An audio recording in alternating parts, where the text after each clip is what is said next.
Salut les amis, j'espère que vous allez bien. On est parti pour la vidéo du jour. Comme tous les dimanches, on est parti pour une vidéo spéciale Mercato. On va s'intéresser de nouveau à 10 grosses informations, 10 grosses rumeurs qui sont tombées tout au long de la semaine. Et il est vrai qu'aujourd'hui, on a des informations qui sont tout de même assez dingues. On va regarder ça dans quelques instants. On a 2-3 infos qui sont complètement surréalistes. On va démarrer donc les amis premièrement avec déjà une information là qui est quand même assez surprenante. L'Inter Milan qui travaille déjà à un retour de Romelu Lukaku, c'est complètement fou.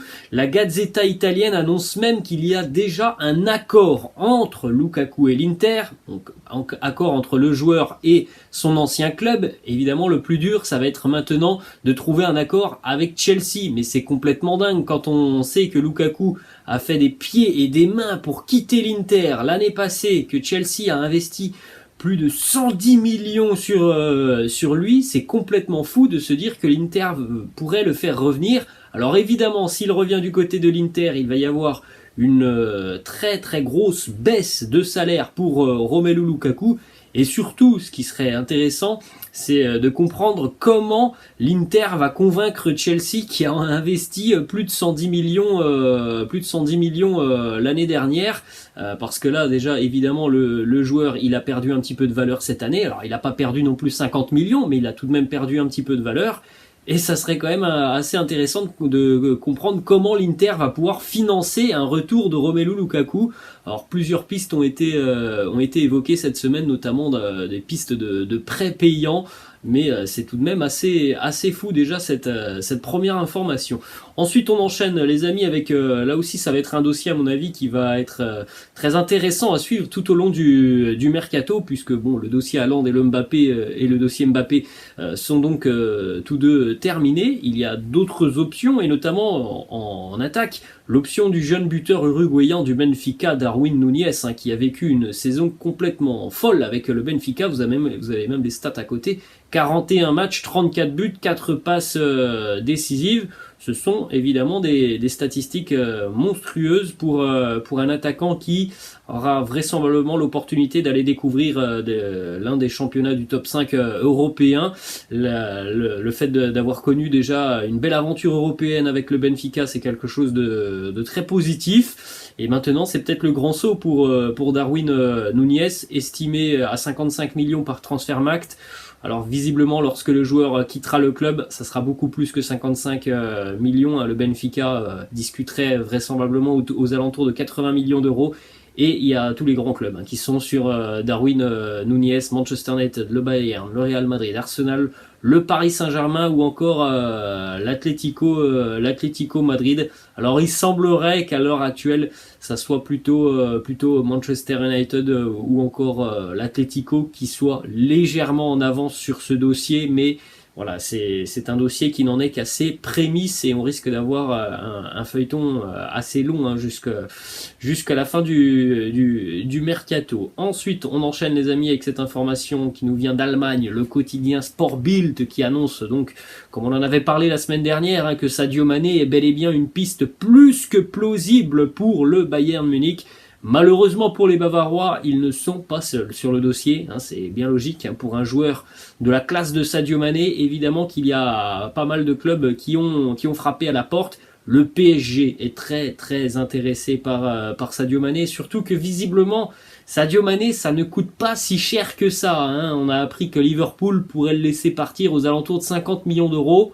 50 millions d'euros, les amis, ça reste raisonnable quand on voit les transferts qui sont officialisés depuis quelques années maintenant. Alors 50 millions pour un joueur de la classe de Sadio Mané, ça reste raisonnable. Le PSG est très très intéressé, mais il semblerait tout de même que ça soit toujours le Bayern qui ait une longueur d'avance. On continue avec André Di Maria qui a donc officiellement quitté le Paris Saint-Germain. Il va tenter un nouveau challenge en Europe avant de peut-être retourner du côté de l'Argentine, et ce nouveau challenge il pourrait être en Italie, du côté de la Juventus, puisque plusieurs médias et plusieurs journalistes spécialisés dans le mercato annoncent qu'il y a déjà des négociations très avancées avec la Juventus et qu'on discute déjà des contours du contrat de André Di Maria avec la Juve qui va vraisemblablement voilà, se créer un nouvel effectif cet été. Il y a eu pas mal de départs de joueurs importants. Il y a eu Vlahovic qui est arrivé l'année dernière, donc on est en train de créer quelque chose de nouveau du côté de la Juve.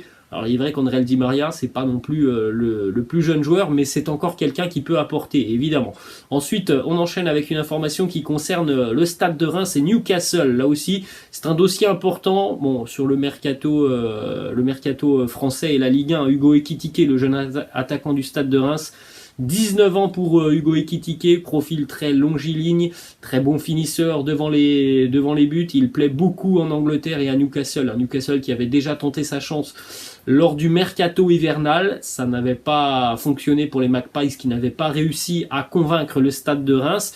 Visiblement, en milieu de semaine, il y a un accord qui a été trouvé entre Newcastle et Reims pour un transfert d'à peu près 45 millions, 35 millions plus 10 de bonus. Maintenant, comme pour Lukaku, il faut convaincre le club. Bah là, c'est le joueur qu'il faut convaincre. On ne connaît pas la position d'Hugo Ekitike. Est-ce qu'il a envie de rejoindre Newcastle ou peut-être qu'il a d'autres options en tête? Ensuite, on continue les amis avec l'officialisation du départ de Paul Pogba. C'est tombé jeudi, le départ de Paul Pogba officiel. Il quitte Manchester United. Alors, il n'a pas encore pris sa décision et annoncé où il jouera l'année prochaine. Mais beaucoup d'informations concordent et font état d'un retour de Paul Pogba du côté de la Juventus, là où il s'est révélé, là où il a évidemment évolué en tant que joueur, là où tout simplement il a passé les meilleures années de sa carrière. Parce que, on va pas se mentir, du côté de Manchester United, ça a été tout de même fait de haut et de bas pour Paul Pogba, alors que du côté de la Juventus, c'était un joueur qui était sur une progression assez intéressante sur toutes ces années à la Juve. Alors il est vrai que du côté de Turin, ce n'était pas la grande star. Il y avait beaucoup de monde autour de lui, notamment par exemple Andrea Pirlo qui était à côté de lui. Du côté de Manchester, lorsqu'il est arrivé à Manchester, il est arrivé avec un autre statut et il était plutôt là dans un rôle tout de même de cadre. Donc voilà, il pourrait retrouver la Juventus, là où ça s'est très bien passé pour lui, là où il est toujours considéré comme un joueur très important. Du côté de Turin, il a laissé de très bons souvenirs. Donc voilà, la Juve est en tête dans ce dossier, notamment par rapport au PSG. Et voilà, même s'il y a le Real Madrid sur cette image, pour le moment, il n'y a vraiment plus aucune négociation entre le Real Madrid et les représentants de Paul Pogba. On enchaîne les amis avec une information qui concerne Liverpool et ça nous vient d'Angleterre. Le quotidien, le Daily Mirror, annonce que Liverpool est très intéressé par Martin Terrier, que l'on a vu cette saison véritablement éclore en Ligue 1. 22 buts pour Martin Terrier et 4 passes décisives. Alors on sait que Martin Terrier c'est un joueur talentueux, mais il est vrai que sur les années précédentes, il y avait quelque chose qui empêchait Martin Terrier tout simplement d'exprimer son talent à 100%. Bon, on va pas se mentir, cette année, voilà, il nous a fait état de tout son talent tout au long de la saison en Ligue 1. Très bon finisseur, quelqu'un qui a une très bonne vision du jeu. Donc voilà, cette année a été véritablement une année exceptionnelle pour Martin Terrier et évidemment ça attire la convoitise de nombreux clubs européens. Alors il serait vu comme un remplaçant à Sadio Mané, les amis, entre guillemets, c'est un remplaçant numérique. On ne peut pas trouver un profil comparable à Sadio Mané. Martin Terrier est suivi par Liverpool parce que voilà, du côté de Liverpool, on est aussi très intelligent sur le mercato. On sait dénicher des jeunes talents. Par exemple, Liverpool, lorsqu'ils sont allés recruter Sadio Mané, peu de personnes pensaient que Sadio Mané allait être aussi important pour les Reds. Il en est de même pour Van Dijk, Firmino à Hoffenheim, Luis Diaz du côté de Porto. Donc du côté de Liverpool, on sait être très intelligent sur le mercato. Donc si on a ciblé Martin Terrier, c'est que on a bien analysé le profil du joueur et que du côté de Liverpool, on sait que le joueur pourrait aussi avoir un rôle important. Alors, Liverpool va perdre Sadio Mané, Liverpool a déjà perdu Divock Origi, donc voilà, il faut aussi aller chercher un nouveau profil ou peut-être d'autres nouveaux profils. Martin Terrier est suivi par Liverpool. Ensuite, on enchaîne les amis avec une information du côté de Manchester United. Alors là aussi, du côté de Manchester United, pour le moment, on a annoncé pas mal de départs chez les Red Devils. Cette semaine, par exemple, on a annoncé le départ de Pogba ou de Jesse Lingard. Et évidemment, il va y avoir beaucoup d'arrivées, parce que Erik ten Hag est en train de travailler activement à la création donc, de sa nouvelle équipe. Erik ten Hag a pris des renseignements auprès de Chelsea et des représentants de Mason Mount. Alors évidemment, du côté des Blues de Chelsea, on n'est absolument pas vendeur. C'est un profil très intéressant, évidemment, Mason Mount, avec une très bonne vision du jeu, une qualité technique au-dessus de la moyenne, mais les Blues de Chelsea vont être très très difficiles à convaincre. On enchaîne les amis avec une information qui concerne Raheem Sterling. Encore 1 an de contrat pour Sterling avec Manchester City.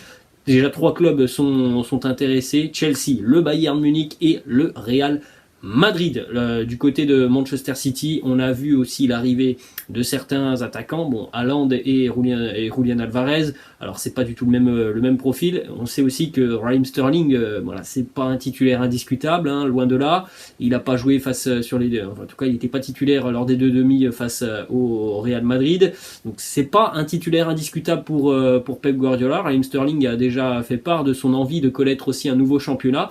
Donc on est sur une information qui tout de même est très intéressante, puisqu'à 1 an de la fin de son contrat, Raheem Sterling, ça va être un été intéressant et mouvementé pour lui, parce qu'il y a véritablement un départ qui peut se profiler pour Raheem Sterling. Et voilà les grosses options: Chelsea, le Bayern et le Real Madrid. Et on va terminer les amis cette vidéo avec une information là aussi très surprenante que l'on a appris en toute fin de semaine. Alors vous le savez déjà depuis quelques jours maintenant, Marcelo, la légende du Real Madrid, joueur le plus titré de l'histoire du Real, a donc quitté le club et n'est plus madrilène. Et Marcelo a annoncé aussi qu'il allait tenter de trouver un nouveau challenge, puisqu'il a encore envie de jouer. L'Olympique de Marseille se montre intéressé par Marcelo. Pablo Longoria qui voudrait tenter le coup. Alors pour l'OM, ça serait évidemment quelque chose de complètement